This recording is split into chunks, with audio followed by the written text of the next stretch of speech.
I hear the laughter before I even reach the dining room. It's sharp and familiar, the kind that cuts through walls and settles in your chest like cold water. My sister's voice rises above the rest, bright and mocking, followed by my mother's softer chuckle and my brother's low, rumbling agreement. I pause in the hallway, my hand resting on the doorframe, and I close my eyes for just a moment. I've been preparing for this dinner all week. I knew what was coming. I always do.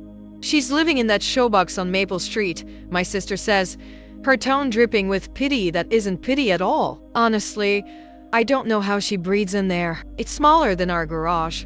Well, my mother replies, her voice careful, measured.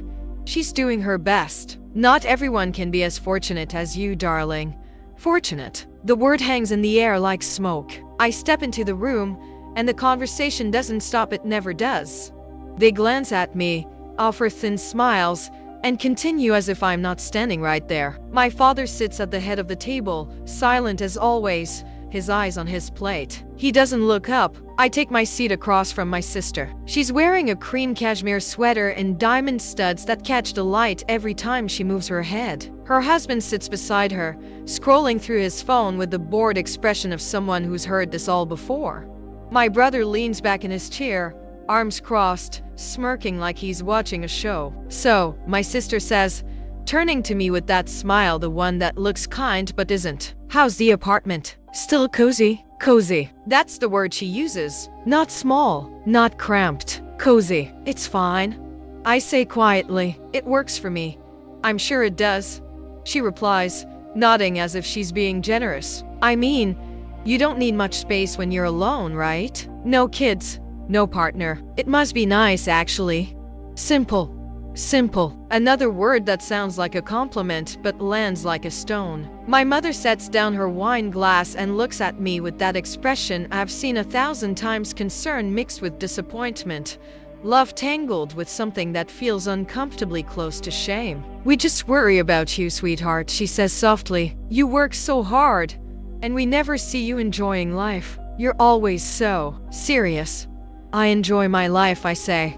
Do you? My brother cuts in, leaning forward now, his smirk widening. Because from where I'm sitting, it looks like you're barely scraping by. That building you're in, it's falling apart. The paint's peeling. The lobby smells like mildew. I drove past it last week and thought, God, I hope she's saving up to get out of there.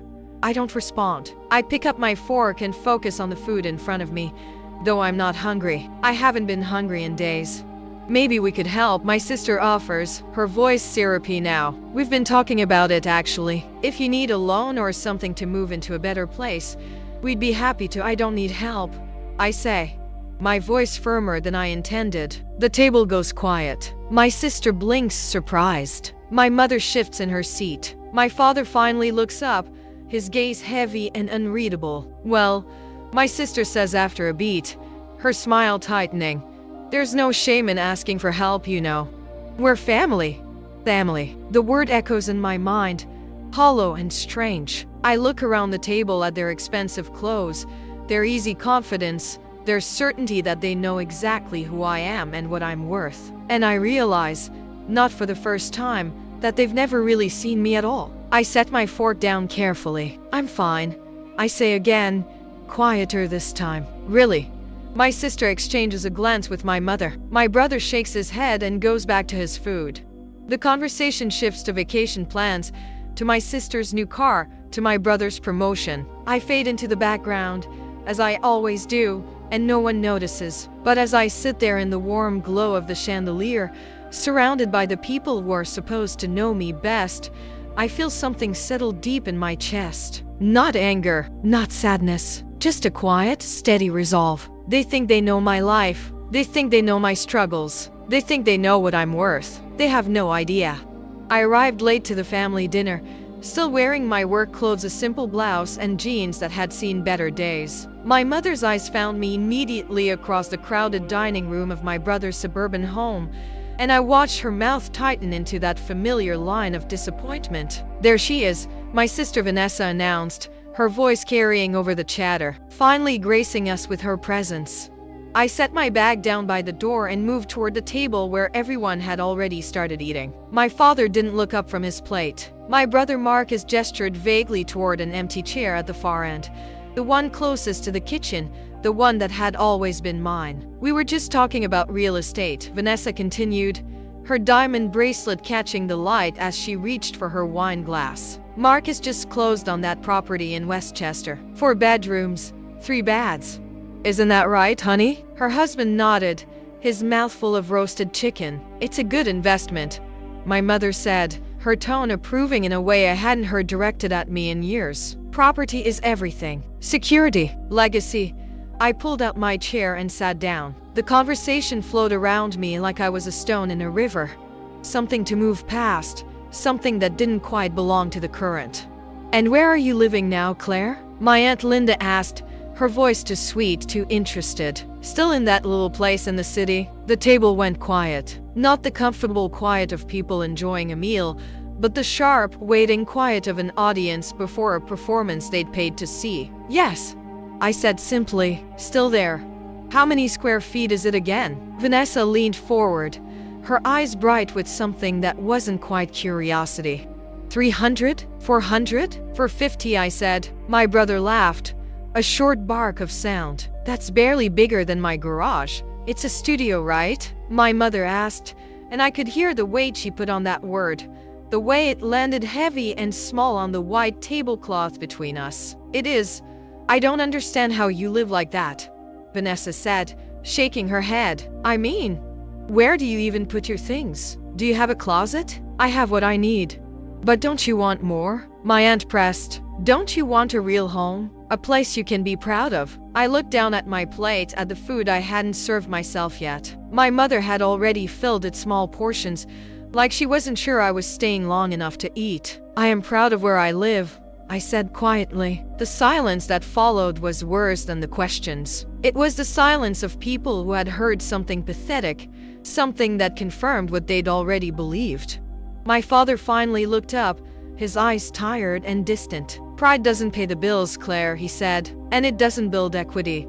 Your father's right, my mother added, reaching over to touch his hand. We're not trying to be harsh, sweetheart. We just worry about you. Living in that tiny apartment, working those long hours at that company no one's ever heard of. What kind of future is that? A stable one, I said. Marcus snorted. Stable? You're 34 years old and you're living like a college student. That's not stability. That's stagnation. At least I'm not asking anyone for money, I said, and immediately regretted it. The temperature in the room dropped 10 degrees. Vanessa's face flushed red. Marcus set down his fork with a sharp clink against his plate. That was a loan, he said, his voice tight. And I paid Dad back. Most of it, my father corrected quietly. We all help each other in this family, my mother said, her voice rising slightly. That's what family does. We invest in each other. We support each other's dreams. Unless those dreams involve a 450 square foot apartment, I said. Don't be dramatic, Vanessa snapped. We're just concerned. You're our sister. We want to see you succeed. I am succeeding. By what measure? My brother asked. You don't own anything. You don't have a car.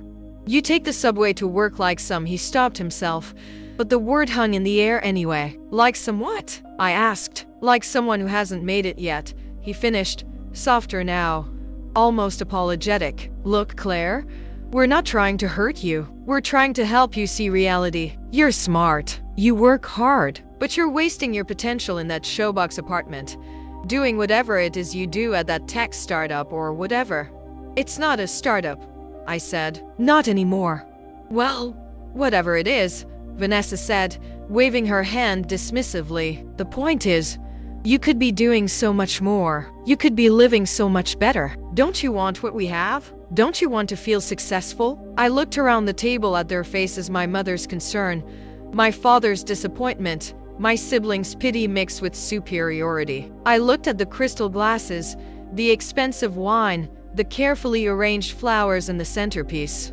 I looked at the life they'd built and the life they thought I should want. I do feel successful, I said. Then you're deluding yourself, my mother said, and there was genuine sadness in her voice, like she was mourning something I'd lost without knowing it. The rest of dinner passed in fragments of conversation that didn't include me. They talked about Vanessa's upcoming vacation to the Amalfi Coast. They talked about Marcus's promotion.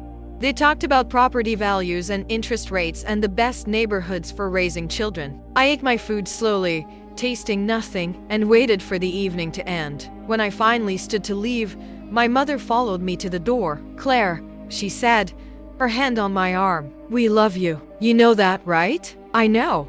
We just want you to be happy, to be secure, to have something to show for all your hard work."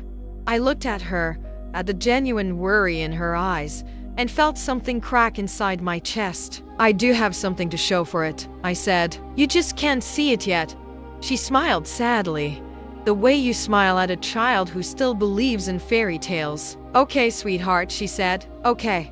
I walked out into the cold November night, my breath visible in the air, and didn't look back at the warm light spilling from my brother's windows.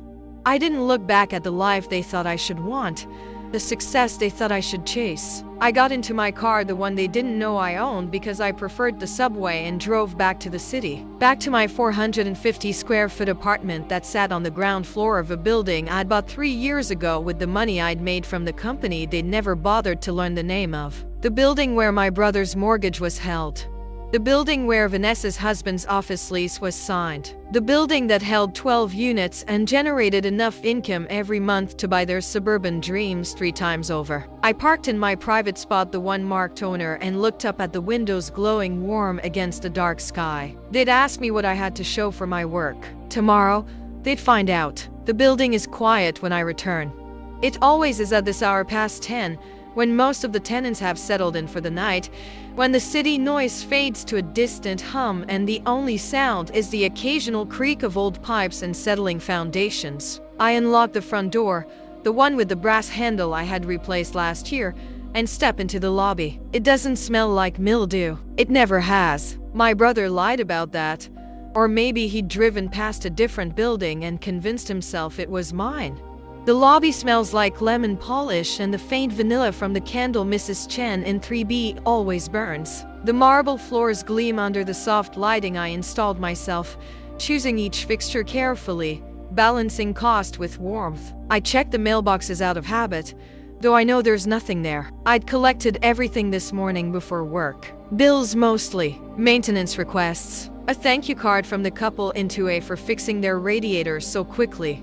My apartment is at the end of the first floor hallway. The door is painted deep blue, my choice, my color. Inside, the space is exactly 450 square feet, just as I'd told them. One room that serves as bedroom, living room, and office. A kitchen alcove with barely enough counter space for a cutting board. A bathroom so small you have to close the door to use the sink. They're right about the size. They're right that it's tiny, that it would feel suffocating to someone used to sprawling suburban homes with guest rooms and finished basements. But they're wrong about everything else. I drop my bag on the small table by the door and move to the window. From here, I can see the street, the bare trees lining the sidewalk, the lights from the apartment building across the way. I can see the corner store that stays open until midnight, the bus stop where people huddle against the cold, the life of the city moving in its endless rhythm. I chose this apartment deliberately, not because I couldn't afford better, not because I was settling or scraping by or deluding myself about success. I chose it because it's on the ground floor of a building I own, because it lets me be close to my investment, because every morning when I wake up and every night when I come home, I'm reminded of what I built. The building has 12 units. 11 are rented. Mine is the 12th. I bought it 3 years ago, when the previous owner was desperate to sell, when the market was shifting and everyone was afraid. I'd been working at the tech company for 5 years by then, watching my stock options grow, watching the company expand from a genuine startup into something real, something valuable. When we went public, I didn't tell my family. When I cashed out enough to make a down payment on a property, I didn't mention it at dinner. I learned early that silence was safer than celebration. Every achievement I'd shared had been met with skepticism or dismissal. When I got the job at the tech company, my father asked if it offered benefits. When I received my first promotion, My mother asked if it came with a raise that actually mattered. When I tried to explain stock options, my brother laughed and said, "So you're getting paid in Monopoly money." So I stopped sharing. I stopped trying to translate my world into terms they'd understand. I let them believe what they wanted to believe, that I was struggling, that I was barely getting by, that my life was something to be pitied. And in the silence, I built something they couldn't see. The building on Maple Street wasn't beautiful. It wasn't in a trendy neighborhood. It didn't have the kind of curb appeal that made people stop and stare. But it was solid. The bones were good. The location was right. And the price was something I could afford if I was willing to live in the smallest unit, the one on the ground floor that faced the alley instead of the street. I was willing. I moved in on a Saturday in March, carrying boxes up the front steps while my new tenants watched from their windows. I didn't hire movers. I didn't ask for help.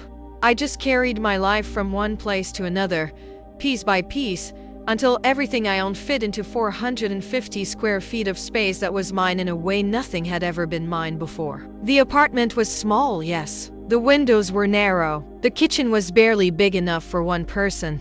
But when I locked the door that first night and stood in the center of the empty room, I felt something I'd never felt in my parents' house or my college dorm or any of the places I'd rented before. I felt free. The building had 12 units. 11 of them were occupied when I bought it. The 12th was mine. The rent from the other 11 covered the mortgage, the property taxes, the insurance, the maintenance. Every month, money flowed in. Every month, I watched my equity grow.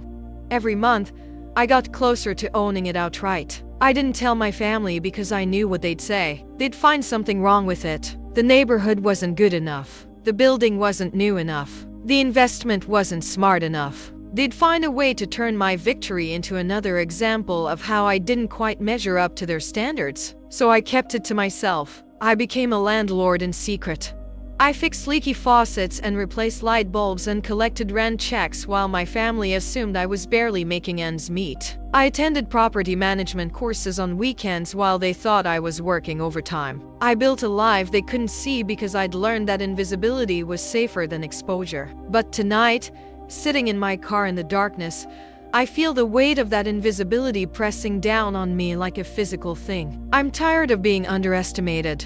I'm tired of being pitied. I'm tired of sitting at that dinner table and absorbing their concern like it's something I deserve. I get out of the car and walk to my apartment. The lobby does smell like mildew. My brother was right about that. It's on my list of things to fix, along with the peeling paint and the flickering light above the mailboxes. But those are cosmetic problems, surface issues that don't affect the fundamental value of what I own.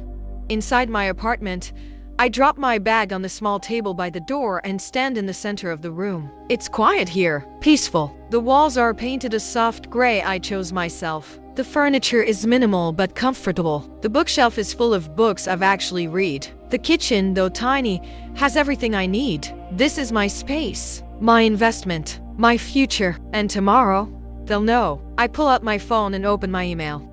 There's a message from my property manager, the one I hired 6 months ago when managing everything myself became too time-consuming. The subject line reads, "November rent collection summary." I open it and scan the numbers. All 11 units paid on time. The total is more than my parents' monthly mortgage, more than my sister spends on her car payment and insurance combined, more than my brother's student loan payment, the one my father helped him with when he couldn't make it on his own.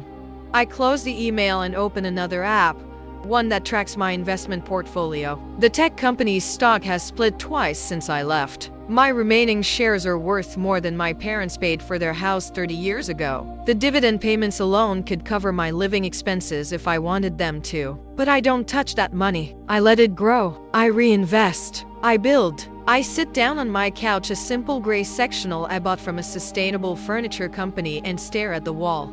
Tomorrow is Sunday. Tomorrow, my mother will call to check on me, to make sure I got home safely, to apologize for the dinner without actually apologizing for anything that was said. And I'll have a choice. I can continue to let them believe what they want to believe. I can continue to be the daughter they worry about, the sister they pity, the family member who never quite figured it out. Or I can tell them the truth. The thought sits in my chest like a stone, heavy and uncomfortable.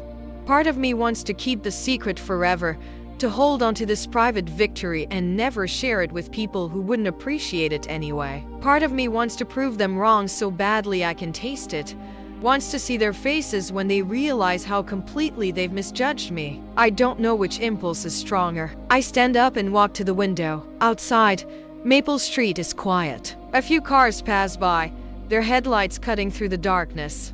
A couple walks past, holding hands, their breath visible in the cold air. Somewhere above me, I hear footsteps. Mrs. Chen in 2B, probably getting ready for bed. These are my tenants, my responsibility, my investment. This is my life, the one I built in silence while my family watched and worried and completely missed the point. Tomorrow, I'll decide what to do with that truth.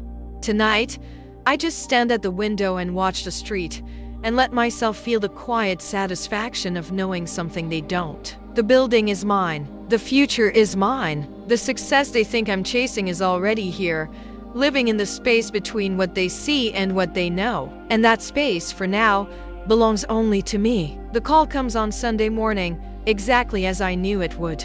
I'm sitting at my small kitchen table, drinking coffee and reading through lease renewals, when my phone lights up with my mother's name. I let it ring 3 times before answering, a small act of control that probably means nothing to anyone but me. Hello? Claire, sweetheart. I just wanted to make sure you got home safely last night. Her voice is warm, concerned, with no acknowledgement of what happened at dinner. This is how it always goes. The hurt gets delivered, then covered over with pleasantries, as if kindness after cruelty somehow cancels out the damage. I got home fine. I say, good, good. There's a pause, and I can hear her moving around her kitchen, the clink of dishes, the sound of water running. Your father and I were talking, and we think maybe we were a bit too hard on you last night. A bit too hard. As if they'd been slightly too firm with a child who needed discipline, not a grown woman they'd systematically humiliated. It's fine, I say, because it's easier than the truth. It's not fine, she insists, and I can hear the genuine distress in her voice now. We love you, Claire. We just want what's best for you. And sometimes that means having difficult conversations about your future. My future, the one they think they understand. Mom, I appreciate the concern, but we've been thinking, she interrupts, her voice brightening with the tone of someone who's found a solution. What if we helped you with a down payment? On a real apartment, I mean. Something in a better building, a better neighborhood. Your father and I have some savings set aside, and we'd be happy to. I don't need help with a down payment. Everyone needs help, sweetheart. There's no shame in it. Your brother needed help with his business loan, and look how well that turned out. Vanessa needed help with her wedding, and it was beautiful. We're a family. We help each other. I close my eyes and press my fingers against my temple. The lease renewal in front of me is from Mr. Patterson in 3A, a retired teacher who's lived in the building for 8 years. His rent is below market rate because I haven't raised it in 3 years, because he's a good tenant and a kind man, and because I can afford to be generous with people who deserve it. I really don't need help, I say again. Claire, please, let us do this for you. Let us give you a fresh start. You've been working so hard for so long, and you have so little to show for it. Don't you want more? Don't you want to live somewhere you can be proud of? The words hit exactly where they're meant to. Somewhere you can be proud of, as if pride is measured in square footage and granite countertops, as if the value of a home is determined by what other people think when they see it. I am proud of where I live, I say quietly. My mother sighs, a long exhale of disappointment I've heard countless times before. Sweetheart, I know you believe that. But sometimes we lie to ourselves to make difficult situations more bearable, and there's no judgment in that. We all do it. But at some point, you have to face reality. Reality. The word sits between us like a wall. What if, I say slowly, carefully, my reality is different from what you think it is? What do you mean? I look around my apartment at the lease renewals spread across my table, at the property management software open on my laptop, at the keys to 11 other units hanging on a hook by the door. I think about the mortgage payments that come out of my rental income account, about the equity building month by month, about the investment portfolio growing quietly in the background of my life. What if I told you, I begin, then stop. Told me what? This is the moment. This is where I could end the charade, where I could lay out the truth and watch their perception of me shatter and reform into something closer to reality. This is where I could prove them wrong, prove I've been succeeding all along, prove that their measurements of worth have been meaningless. But something stops me. Maybe it's the memory of every other time I've tried to share good news, only to have it diminished or dismissed. Maybe it's the knowledge that they won't really understand, that they'll find some way to turn even this into evidence of prejudgment. Maybe it's just exhaustion, the bone-deep tiredness of always having to justify myself to people who've already decided who I am. What if I told you I'm happy? I say instead, what if that was enough? The silence on the other end is heavy with things unsaid. Of course we want you to be happy, my mother finally says, her voice careful. But happiness isn't everything, Claire. Security matters. Stability matters. Having something solid to stand on matters. And right now, you're standing on very shaky ground. I'm not, though. You're living in a 450 square foot apartment in a building that's falling apart. How is that not shaky ground? I could tell her, right now, I could explain that the building is mine, that the ground beneath my feet is as solid as it gets because I own it. I could explain about the rental income, about the equity, about the careful planning that went into every decision I've made for the past 3 years. But I don't. I need to go. I say instead, I have things to take care of today. Claire, wait, thanks for calling, Mom. I'll talk to you later. I hang up before she can respond and sit in the sudden silence of my apartment. My coffee has gone cold. The lease renewal is still waiting for my signature. Outside, I can hear the sounds of the building waking up, footsteps above me, a door closing down the hall, the distant sound of someone's television. These are my sounds, my building, my life, and they have no idea. I spend the rest of Sunday doing what I do every first weekend of the month, reviewing financials, checking in with tenants, making notes about repairs that need to be scheduled. Mrs. Chen in 2B mentions that her bathroom faucet is dripping. Mr. Patterson in 3 asks if I can recommend a good handyman for some shelves he wants installed. The young couple in 1C, who moved in 6 months ago, tell me they're expecting a baby and ask about the noise policy. I handle it all with the quiet efficiency I've developed over 3 years of being a landlord. I schedule the plumber for Mrs. Chen. I give Mr. Patterson the number for a handyman I trust. I congratulate the couple in 1C and assure them that babies are welcome, that this building is a home for families, that I want them to feel comfortable here. This is my job, though my family doesn't know it. This is my responsibility, though they think I'm irresponsible. This is my success, though they think I'm failing. On Monday morning, I'm at my desk at the tech company, the one my family has never bothered to learn the name of, when my phone buzzes with a text from my brother. Mom told me about yesterday. Look, I know we were rough on you at dinner, but we're just worried. If you need help, just ask. No judgment. No judgment. The words would be funny if they weren't so painfully ironic. I don't respond. I turn my phone face down and focus on my work, on the projects that have nothing to do with my family's perception of my life. I'm a senior analyst now, promoted twice since I started. My salary alone would surprise them. Combined with my rental income, it would shock them, but they've never asked. They've never wanted to know the details, only the broad strokes they can fit into their narrative of concern. At lunch, I get another text, this time from Vanessa. Can we talk? I feel bad about Saturday. Maybe we could get coffee this week? I stare at the message for a long moment. Part of me wants to ignore it, to let the distance between us grow until it becomes permanent. But another part, the part that still remembers being sisters before we were competitors, before success became the only metric that mattered, considers responding. I type out 3 different replies and delete them all. Finally, I write, maybe, I'll let you know. It's not a yes, but it's not a no, it's the space in between. The place where I've learned to live. That evening, I'm walking through the lobby of my building when I notice something. The mildew smell is stronger than usual. I make a note to call a specialist to get it properly assessed and treated. My brother was right, it does smell. But unlike him, I'm actually going to do something about it. I'm unlocking my apartment door when I hear footsteps behind me. Miss Morrison? I turn to find the young man from 2C, the one who moved in 2 months ago. He's holding an envelope. I wanted to give you this in person, he says, handing it to me. My rent check. And I wanted to say thank you for being so understanding about the late payment last month. My job situation was rough, and you didn't have to be so flexible. I take the envelope and smile. Everyone has rough months. I'm glad things are better now. They are. Really better. I actually got promoted, so you don't have to worry about late payments anymore. He grins, looking younger than his 26 years. This place, it's been good to me. Good for me.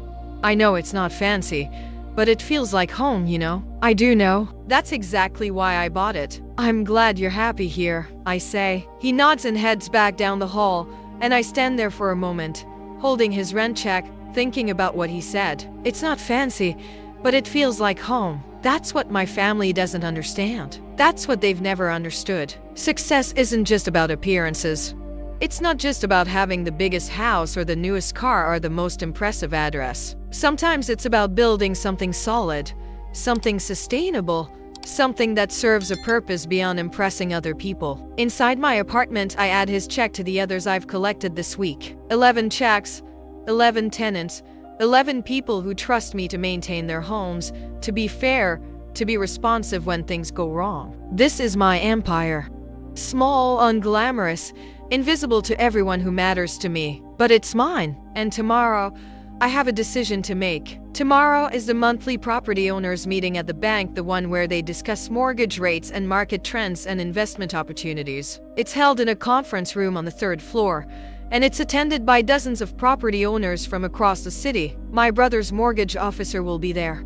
So will the commercial real estate agent who handles my sister's husband's office lease. I could go. I could sit in that room and wait for the moment when someone mentions my name, when the connections start to form, when the truth becomes unavoidable. Or I could stay silent. I could continue to let them believe what they want to believe, to live my life in the comfortable obscurity I've built for myself. I don't know which choice is right.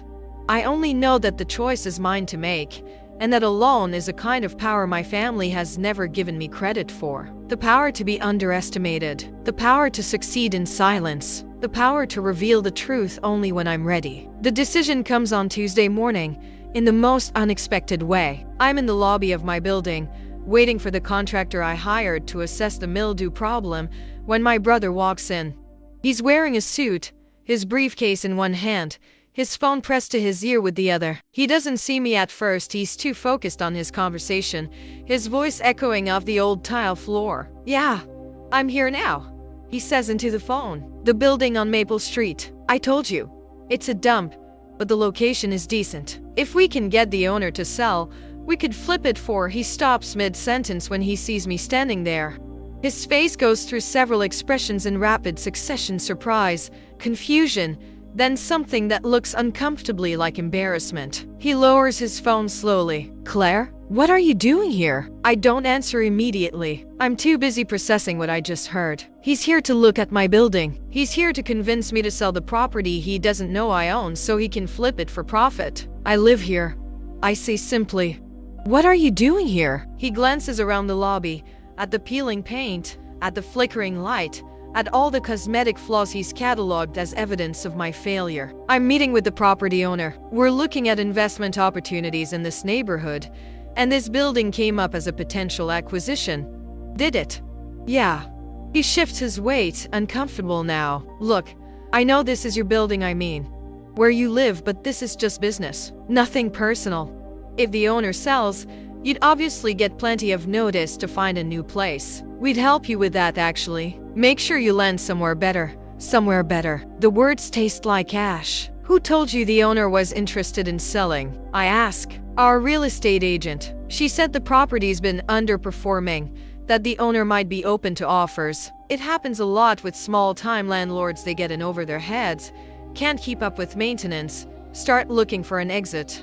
Small-time landlords. In over their heads. I feel something shift inside me, like a door opening that I've kept locked for 3 years. This is it. This is the moment where I can continue to be invisible, or I can step into the light and let them see what they've been missing all along. Your agent is wrong, I say quietly. About what? About the owner being interested in selling, and about them being in over their head.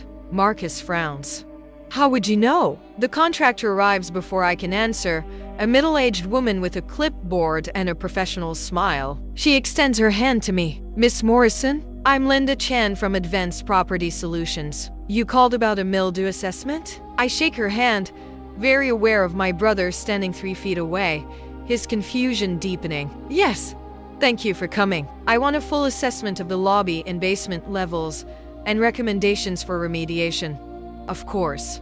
I'll need access to. She pauses, glancing at Marcus. Should I come back at a better time? No, I say. This is fine. My brother was just leaving. Marcus hasn't moved. He's staring at me like I've started speaking a foreign language. Miss Morrison? He repeats slowly. The contractor just called you Miss Morrison. That's my name.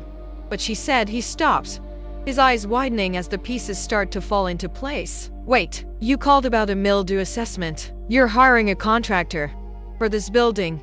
I don't confirm or deny. I just stand there, watching him work it out. Claire, his voice is different now, uncertain in a way I've never heard before. Are you the property manager here? No, then what? He stops again, and I can see the exact moment when understanding hits. His face goes pale. You're not. You can't be. Can be what? The owner. He says it like an accusation, like I've committed some kind of fraud by not telling him. You can't own this building. Why not? Because he gestures around the lobby at all the evidence he's compiled of my failure. Because you live in a 400 square foot apartment. Because you take the subway. Because you never have money for family vacations or nice dinners, or because you never asked. I finish quietly. The silence that follows is deafening. Linda, the contractor, looks between us, clearly uncomfortable, clearly wishing she'd scheduled this meeting for literally any other time. I'll just start the assessment, she says, backing toward the stairs. Take your time. She disappears, leaving Marcus and me alone in the lobby. He's still staring at me like I'm a stranger. How long? He finally asks. 3 years. 3 years. He repeats it like he's testing the weight of the words. You've owned this building for 3 years, and you never told us. You never asked what I did with my money. You just assumed I didn't have any. Because you live like you don't have any. His voice rises, echoing off the walls. You live in the smallest apartment in the building. You dress like. He stops himself, but the damage is done. Like what? I ask. Like someone who's failing? Like someone who needs your help? Like someone you can pity? That's not fair, isn't it? I take a step closer to him. You came here today to buy my building out from under me. You were going to flip it for profit and help me find somewhere better, like you were doing me a favor. And you had no idea, none, that you were trying to take away the thing I built while you were busy judging me for not building anything. He opens his mouth, closes it, opens it again. I didn't know. Because you didn't want to know. None of you did. It was easier to believe I was struggling than to consider that maybe I was succeeding in a way you didn't recognize. But why didn't you tell us? There's genuine hurt in his voice now, genuine confusion. Why let us think you were barely getting by? Because every time I tried to share good news, you found a way to diminish it. Every achievement became a question about why it wasn't bigger, better, more impressive. So I stopped sharing. I stopped trying to prove myself to people who'd already decided I wasn't enough. Marcus runs his hand through his hair, a gesture I recognize from childhood, from every time he was confronted with something he didn't want to face. Mom's going to lose her mind, probably. And Vanessa got. Vanessa's going to. He stops, shaking his head. We really screwed up, didn't we? Yes. He looks at me. Really looks at me. Maybe for the first time in years. I'm sorry, Claire. I'm really sorry. I should have asked. I finish. You should have asked. Yeah. He's quiet for a moment, then. Can I ask now? About the building, about your job, about all of it. I consider the question. Part of me wants to say no, to keep my success private, to maintain the wall I've built between their perception and my reality. But another part, the part that's tired of being invisible, that's tired of carrying the weight of their misunderstanding, wants to be seen. The building has 12 units, I say slowly. 11 are rented. The rental income covers the mortgage, taxes, insurance, and maintenance, with enough left over to build equity. I bought it 3 years ago with money I made from stock options at the tech company where I worked, the one you've never bothered to learn the name of. I live in the smallest unit because it made financial sense, because I don't need much space, And because I'd rather reinvest the income than spend it on appearances. Marcus listens without interrupting, his expression shifting from shock to something that might be respect. The company went public 5 years ago, I continue. My remaining shares are worth more than Mom and Dad's house. I have a retirement account that's fully funded. I have an emergency fund that could cover 2 years of expenses. I have a financial advisor, a property manager, and a 5-year plan that includes acquiring 2 more properties in the next 18 months. Jesus, Claire. I'm not struggling. I've never been struggling. I've been building something while you were all busy feeling sorry for me. He's quiet for a long moment, processing. Then, why the smallest apartment? If you own the building, why not take the biggest unit? Because Mr. Patterson in 3A is a retired teacher on a fixed income. Because the family in 4B has 3 kids and needs the space. Because Mrs. Chen in 2B has lived here for 8 years and loves her apartment. Because I don't need to take the best for myself when I can provide it for other people. Something shifts in his expression. That's why you haven't raised the rents. How do you know I haven't raised the rents? Because I looked at the comparable properties in this neighborhood before I came here. Your units are renting for 20 to 30% below market rate. He pauses. You're leaving money on the table. I'm building community, I correct. I'm providing stable housing for people who need it. I'm making a profit and doing something good at the same time. Those things aren't mutually exclusive. Marcus is quiet again, and I can see him recalculating everything he thought he knew about me, about success, about what matters. I need to tell Mom and Dad, he finally says. No, Claire. They need to know. They're planning to give you money for a down payment. They're worried sick about you. They're worried about their perception of me, I correct. They're worried that I don't measure up to their standards. And maybe I don't. Maybe I never will. But that doesn't mean I'm failing. But if they knew, they'd find something else to worry about. The building isn't in the right neighborhood. I'm not charging enough rent. I should sell and invest in something bigger, better, more impressive. There's always going to be something wrong with my choices because my choices aren't their choices. That's not fair to them, isn't it? I meet his eyes. Be honest, Marcus. If I'd told you 3 years ago that I was buying this building, what would you have said? He doesn't answer immediately, and that hesitation tells me everything I need to know. You would have told me it was a mistake, I say quietly. You would have pointed out all the risks, all the reasons it wouldn't work, all the ways I was setting myself up for failure. And maybe you would have been right to worry, but you also would have made it harder for me to take the risk, to trust myself, to build something I believed in. So you just didn't tell us. I protected my dream from people who would have diminished it, even if they meant well. Marcus looks around the lobby again, but this time his expression is different. He's not seeing the peeling paint or the flickering light. He's seeing what I see: the potential, the solid bones, the investment that's been quietly growing while everyone was looking the other way. You really did it, he says, and there's something in his voice that might be admiration. You really built something. I did, and we had no idea. No, he's quiet for another moment then. I'm going to cancel the meeting with the owner. Obviously. And I'm going to tell our agent that this property is off the market. Permanently. I'd appreciate that. He nods, then hesitates. Can I tell Vanessa? And Mom and Dad? Or do you want to? I think about Saturday's dinner. About the pity in their eyes.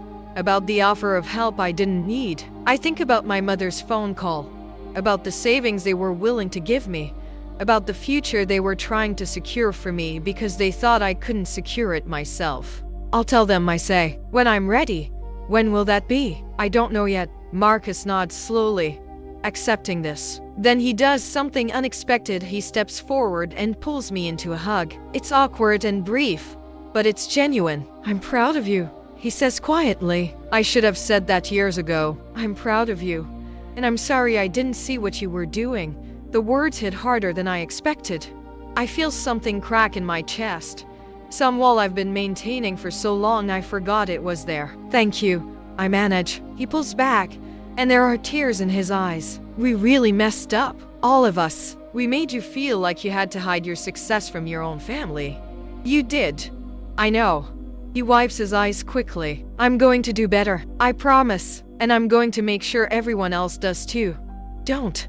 I say quickly. Don't tell them how to feel or what to think. Just let me handle it my way. He nods, understanding. Your way. Got it.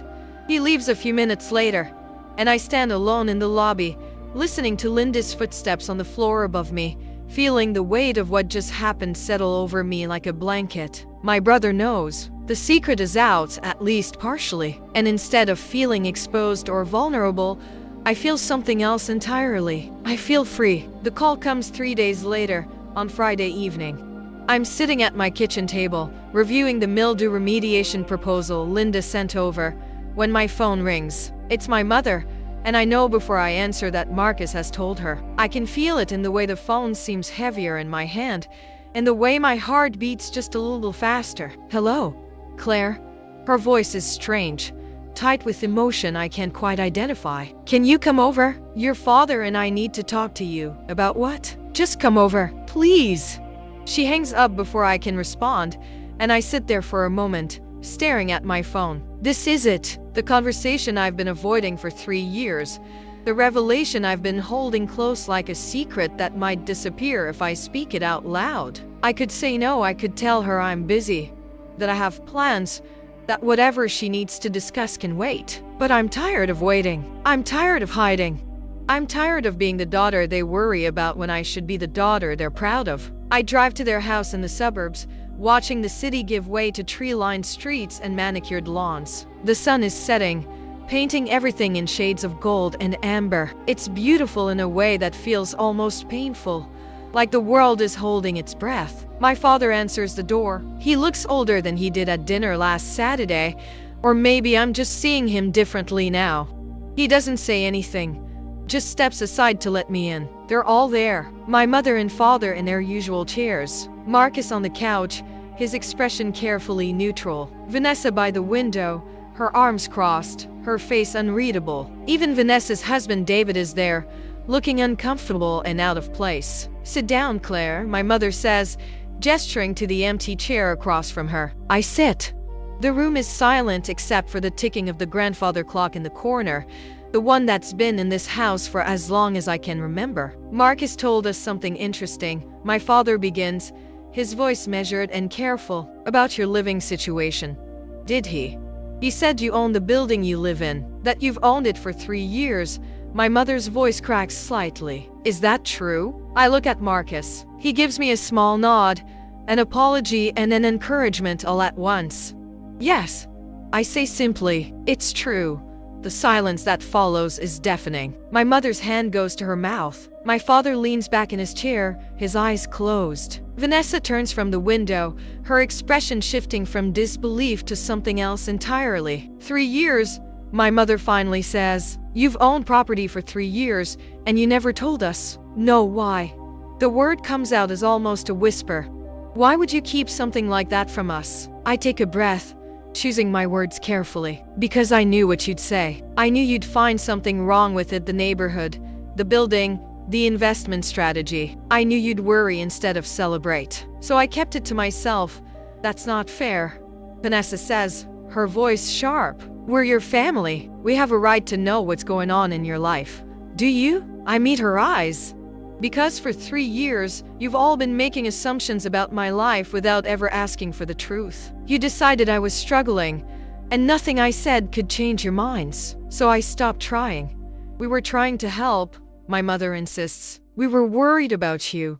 You were worried about yourselves, I say quietly. About what it meant that your daughter was living in a small apartment, working at a company you'd never heard of, not measuring up to your standards. You were worried about how it reflected on you, not about whether I was actually okay. That's not true, my father says, but his voice lacks conviction. Isn't it? I look around the room at all of them. When was the last time any of you asked me about my job? About what I actually do, what I've accomplished, what I'm proud of? When was the last time you asked about my life without immediately offering advice on how to fix it? No one answers. The company I work for went public 5 years ago. I continue. I had stock options. When we went public, those options became worth real money. Enough money to buy a building. Enough money to secure my future. Enough money to build something I'm proud of. How much money? Vanessa asks, then immediately looks embarrassed. Sorry, that's not I shouldn't have asked. Enough.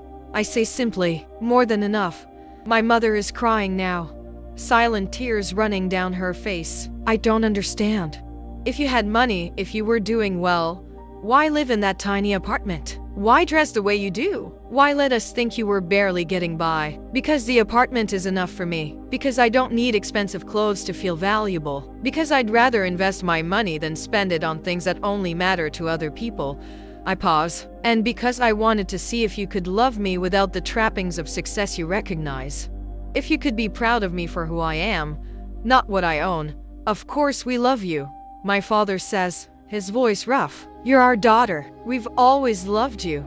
But have you been proud of me? I ask. Have you ever looked at my life and thought, she's doing well. She's figured it out. She's successful in her own way? Or have you only ever seen what I don't have, what I haven't achieved, what I'm not? The silence is answer enough. Marcus clears his throat. For what it's worth, I saw the building. I saw the financials. What Claire's built is impressive. Really impressive. She's not just surviving, she's thriving. And we've been too blind to see it. I wasn't blind. Vanessa says quietly. I was jealous. Everyone turns to look at her. She's still standing by the window, but her arms have dropped to her sides, her defensive posture melting into something more vulnerable. I was jealous, she repeats, because you seemed so content with so little. Because you didn't need the things I need, the big house, the nice car, the validation. Because you were happy in a way I've never been able to figure out. She wipes her eyes. So I convinced myself you were struggling, that you weren't happy. Because it was easier than admitting that maybe you'd figured out something I hadn't. The confession hangs in the air, raw and honest. I'm sorry, Vanessa continues. I'm sorry for the things I said at dinner. I'm sorry for making you feel small. I'm sorry for not seeing what was right in front of me. I'm sorry too, Marcus adds, for all of it, for judging you, for underestimating you, for trying to buy your building out from under you. He laughs, a short, bitter sound. God, I can't believe I tried to do that. My mother stands up and crosses the room to where I'm sitting. She kneels down in front of my chair, taking my hands in hers. I'm so sorry, sweetheart, she says, her voice breaking. I'm sorry we made you feel like you had to hide your success from us. I'm sorry we couldn't see past our own expectations to appreciate what you were building. I'm sorry we failed you. I feel tears on my own cheeks now. Hot and unexpected. I just wanted you to be proud of me. The call comes 3 days later, on Friday evening. I'm sitting at my kitchen table, reviewing a proposal from a contractor about renovating the lobby, when my phone rings. It's my mother. And I know before I answer that Marcus has told her. I can feel it in the way my stomach tightens, in the way my hand hesitates before reaching for the phone. Hello, Claire. Her voice is different, softer, uncertain in a way I've never heard before. Can you come over? Your father and I. We need to talk to you. About what? There's a long pause. Please, just come. The drive to their house feels longer than usual. The sun is setting, casting everything in shades of amber and gold. I grip the steering wheel tighter than necessary, my mind racing through 1,000 possible conversations, 1,000 different ways this could go. When I arrive, they're all there. My mother and father sitting close together on the couch. Marcus standing by the fireplace. Vanessa in the armchair, her usual confidence replaced by something that looks like shame. Even David is there, though he has the good sense to look uncomfortable. Sit down, sweetheart, my mother says, gesturing to the chair across from her. I sit. The grandfather clock ticks in the corner, each second stretching into eternity. Marcus told us, my father begins, his voice careful, measured, about the building, about everything. I don't respond. I just wait. Why didn't you tell us? My mother asks, and there are tears in her eyes already. 3 years, Claire. 3 years you've owned that building, and we had no idea. Because I knew what you'd say. I answer quietly. I knew you'd find something wrong with it. The neighborhood isn't good enough. The building isn't impressive enough. I'm not charging enough rent. There would always be something. That's not fair, Vanessa says, but her voice lacks its usual edge. Isn't it? I look at each of them in turn. When have any of you ever celebrated my choices without immediately suggesting how I could do better? When have you ever asked about my life without offering advice I didn't ask for? The silence that follows is heavy with truth. We were worried about you, my mother says softly. We just wanted you to be secure, to be happy, to have the kind of life we thought you deserved, the kind of life you wanted for me. I correct. Not the kind of life I wanted for myself. My father clears his throat. How much is the building worth? Dad, Marcus starts, but I hold up my hand. Enough, I say. The building is worth enough. My investments are worth enough. My salary is enough. Everything I have is enough because I decided it was enough. Not because it meets your standards or impresses your friends or looks good on paper. But you live in that tiny apartment, my mother says, almost pleading now. You could afford so much more. I live there because it's mine. Because every month, I watch my equity grow. Because I'm building something sustainable instead of something impressive. Because I'd rather have financial freedom than a big house I'm still paying off at 60. Vanessa stands up suddenly, walking to the window. I was jealous, she says, her back to us. At dinner, when I was in your apartment, I was jealous. Because you seemed so content with what you had. Because you didn't need validation the way I do. Because you'd figured out something I still haven't. She turns around, and I see tears on her face. I'm sorry, Claire. I'm so sorry for making you feel small when you were actually, when you were actually doing something incredible. We all are, Marcus adds. We judged you based on appearances instead of asking about reality. We made assumptions instead of having conversations. We failed you. My mother stands and crosses to where I'm sitting. She kneels down in front of my chair, taking my hands in hers. I'm so proud of you, she says, her voice breaking. I should have said that years ago. I should have asked about your life instead of trying to fix it. I should have trusted that you knew what you were doing. We all should have, my father says quietly. He's standing now too, and I see something in his face I've never seen before, genuine remorse. You built something real, Claire. Something solid. And we were too busy looking at the surface to see the foundation. I feel something crack open in my chest. Something I've been holding closed for so long I forgot it was there. Tears spilled down my cheeks, hot and unexpected. I just wanted you to be proud of me, I whisper. Not proud of what I owned or where I lived or how much money I made. Just proud of me, of the choices I made, of the person I am. We are. My mother says fiercely. We're so proud of you. And we're so sorry it took us this long to see what was right in front of us. Marcus comes over and puts his hand on my shoulder. For what it's worth, I looked at your numbers. What you've built, it's not just impressive financially. It's ethical. You're providing affordable housing. You're building community. You're making money and making a difference. That's rare. That's who you are, Vanessa adds, coming to stand beside him. And we've been too blind to see it. We sit there for a long time, talking in a way we haven't talked in years. I tell them about the company, about the stock options, about the careful planning that went into buying the building. I tell them about my tenants, about Mr. Patterson and Mrs. Chen and the young couple expecting a baby. I tell them about my 5-year plan, about the 2 more properties I want to acquire, about the future I'm building one careful decision at a time. And they listen, really listen. Without interrupting, without offering advice, without trying to fix or improve or redirect. They just listen, and in their listening, I finally feel seen. When I leave hours later, my mother hugs me tightly at the door. Come to dinner next week, she says. Please, let us try again. Okay, I say. But this time, I'm bringing the wine, the good wine. She laughs through her tears. Deal. I drive back to the city, back to Maple Street, back to my 450 square foot apartment that sits at the foundation of everything I've built. The lobby light is still flickering, I'll get that fixed next week. The paint is still peeling, that's on the schedule too. But none of it looks like failure anymore. It looks like home. Inside my apartment, I stand at the window and look out at the street. A light rain has started to fall, making the pavement shine under the street lights.